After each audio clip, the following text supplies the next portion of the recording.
I'm Dr. Anthony Maloof of Eyes and Faces and Corneal Oculoplastic Surgery in Sydney, and welcome to this video edition on speeding up recovery after DMEK surgery. So what can you do to speed up the return of vision? Well, it's basically about doing things that don't compromise the return of vision. First, let's remind ourselves what DMEK surgery is. It's cell transplantation where I replace a layer of cells on the back of the cornea. That layer of cells is so thin it's less than half the thickness of your hair. And to really picture what it's like, imagine a ping pong ball.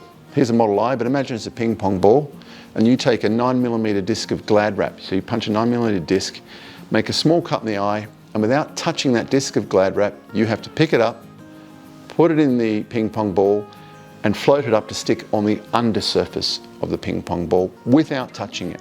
Well, it's not smoke and mirrors. It's actually done with a combination of fluids and gas to manipulate it into position.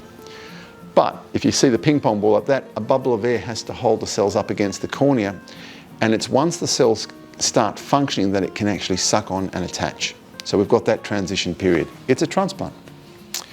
So here are the things that people do that compromise this. Firstly, there's a bubble of air inside the eye holding it up against the cornea. The longer it keeps it in that position, the more likely it'll stick. Stand up and the bubble rises, and the cell transplant can come away. So the first thing you can do is, as much as you can, lie flat for at least the first 24 hours, and if you can, 36. Yes, there's back pain, neck pain, and above all, the greatest pain, boredom. But if you can do it, it helps. That's number one. The second thing is this. Every time you blink, your eyeball goes back in the socket by at least 1 millimeter. But if you blink strongly because the eye is irritating, or you're just a natural blinker and you're doing that, every time you do that, you are compressing the front of the eye and you're pushing the cell transplant off the back of the cornea. The patient that squeezes the most, I have trouble getting their transplant to stick.